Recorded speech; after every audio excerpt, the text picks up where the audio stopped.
Praise the Lord. Liveth within me. And the life that I live in Christ the Lord who died. Yes. And gave himself for me that I should serve him. That's right. Thank you, Lord. Paul wasn't too concerned about this old body. Hallelujah. Paul was concerned Praise the about Lord. getting the word Yes. of God out and the power of God in Romans 1:16. Paul said, I'm not Praise the ashamed of the gospel of Christ. It's the power of God, the salvation to everyone who believes. Thank you, Lord. This speaks to the power of God of these people. Hallelujah. They Praise the wasn't ashamed Lord. either of the power. They wasn't Yes. ashamed to Thank preach you, the gospel. Jesus. They knew they had the power of God. Thank you, Lord. Yes. Regardless of my death, they was ready. The breath of life came from God and entered into these two bodies. Just as the whole earth will witness, these two people come back to life. Once the witnesses are resurrected, Revelation 11, 1 through 13 and 7, 5 through 15. I'm sure everybody's familiar with this when I say it. Once these two witnesses are resurrected, a loud voice from heaven will call them and say, come up hither. They will ascend into heaven while their enemies just watch in Revelation chapter 11 and verse 12. Glory to God. Can today, tonight, we hear that voice say, come up hither. And we're going up Praise the Lord. as the whole earth watches. This is what's happened on these two witnesses. Of course, we know we'll be changed in a moment, in a twinkling of an eye. 1 Corinthians 15, 51 and 52. We know we're going out quick, 1500ths of a second. 1 Thessalonians 4, 13 through 18. The Lord himself shall descend from heaven with the shout of the voice of the archangel, the trump of God. And the dead in Christ will rise first, and those that lie remain be called up together. There we'll meet the Lord in the air. So we see we're going to be changed quickly. I'm ready. Yes. It doesn't take just a few moments to change your hearts. So here we hear the voice of the Lord. Come up hither. Tonight, if he was to call that voice, are you ready? Is our sins tonight under the blood? Can Praise we the hear Lord. that voice tonight? Say, come up hither. I'm ready to go yonder. How about you? Amen. Praise Please, the folks, Lord. let's take everybody in with us as we can as we go. Let's fill the churches up. If you could read, if you got time tonight or tomorrow sometime, would you read Luke chapter 19? If you could only read and understand Luke 19. I read that sometime and I cried. Because, you know, I'm the only one of my family was saved, me and my mother.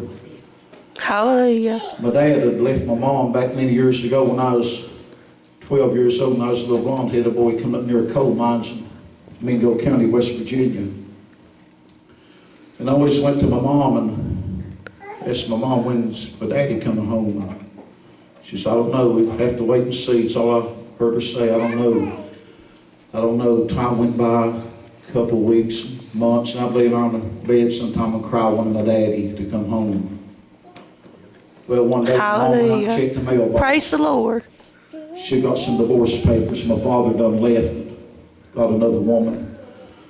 My mother was nearly blind and couldn't hardly see. We lived 7 miles over in a holler near the coal mines. And eventually, we moved out, sold the house, and moved to Ohio. And my mother went to Ohio, and I went to South Carolina with my brother, coming up at 12, 13 years old.